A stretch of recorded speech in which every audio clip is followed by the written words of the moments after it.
Swing! Hello and welcome to Good Clean Gaming. I'm your host, Lindo, and today we're playing more Cities Skylines, and I love this game! I love it. It is so good. So good. It is so much fun. I cannot get enough of it. I like it. I love it. Song. Another song! Why are there so many songs on my channel? I don't know. I'm not really singing real... Well, I am singing real songs, but I'm pretend singing real songs. Doesn't count. Go away, copyright lawyers. Let's see. I feel like this is a problem here. I don't know why I just got, curious about our traffic situation. What if we just run something through here if the traffic will improve? It'll allow people to go this way instead of having to go up and around. Will people use it? I have no idea. No one's used it yet. That could be a bad sign. Oh, now people are using it. Look at that.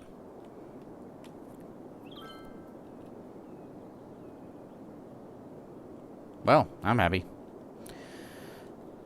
What do we have to do next? Let's continue. We seem to be doing really well by looking around and finding problems and eliminating those problems to get our city to grow again. So let's keep doing that. We're improving the...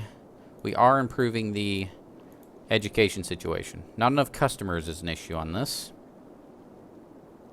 Zone more residential. We've got residential zoned here.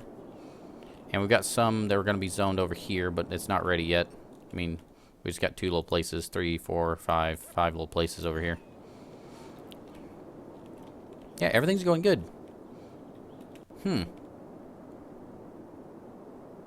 don't think there's going to be much more that we can do to increase demand. I mean, we've eliminated all the issues. We don't have any little things saying, this is wrong, fix this now. We don't have any abandoned buildings. We only have a couple places that say, like, not enough customers or something like that. So we may have to start from scratch. And when I start from scratch, I will do, like, a total redesign. Like, I don't know how organic versus how efficient I want to be. I'll try to put both. I'll try to put priority on both. But I really want to focus on what I'm really... Oh, that shouldn't go there. It's a residential area. What am I thinking? What I really want to focus on is making it both efficient and beautiful, and doing it in the asset editor. So the asset editor will allow me to create prefabricated buildings, and I can use those as kind of like blueprints for whatever I need to build. So if I can make it both beautiful and efficient, I'll be extremely happy. So I'll do some analysis and research, practice offline, away from the camera, and then come back. I think I'll come back with a good concept. An interesting concept for you guys, and you guys will be like, whoa, you did that? That's really cool. And at least I hope you'll react that way. That would be awesome if you did. So yeah, this will be kind of like our tour around the city, saying goodbye to it, I think. Maybe our last episode. I just don't see us being able to get all the way to 60,000 with the way we've laid everything out. It just doesn't seem like it's gonna make it. We're stagnated. Yeah, everything's fine. I mean, there's no complaints. There's just no growth. 113. People are loving that purple line.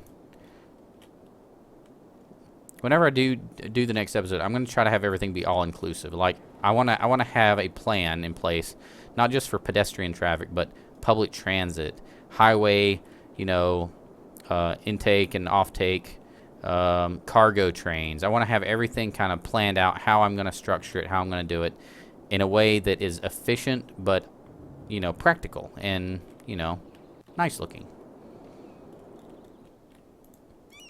I haven't even paid any attention to the cargo harbor, and we never really got a cruise ship going. We don't have any planes going yet. Oh man, I can't wait. We've learned so much. I mean, we started over here. If you remember in the first episode, we started over here with a small residential area. We had commercial in the middle, industry on the right. And then this thing just kind of evolved, you know, over time into what you see here. Remember we came up with a circle thing because we wanted to get away from the grid. And then we crossed the highway up here. We made this big industrial complex. We had so many, remember all the traffic problems we were having? And then we made this 4-layer highway thing, and it just, I don't know about you, but I was amazed at how well it worked. So I'm excited about that.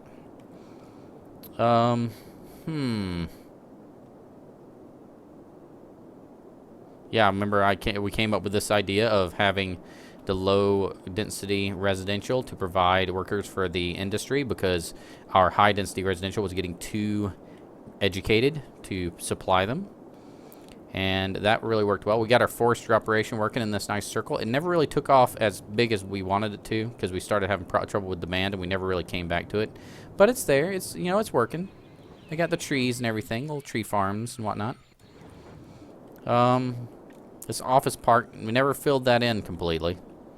The demand never really got up to where it needed to be. So yeah. And then we got our office areas started and rebooted over here. One thing I'm curious about is industry. You know, commercial provides goods for industry. Industry provides goods for commercial to be sold to residential.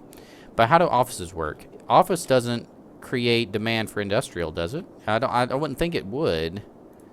And office doesn't create demand because office is industrial. Office doesn't create demand for commercial, does it? I don't think it would either. So, yeah, there's not a lot of traffic even. There's not a lot of traffic going over here. So I'm wondering if, you know, if for demand purposes we should focus on keeping industrial going. I don't know. That'll be something I do in my research. So what I'm going to do in my research, you probably won't see any of it.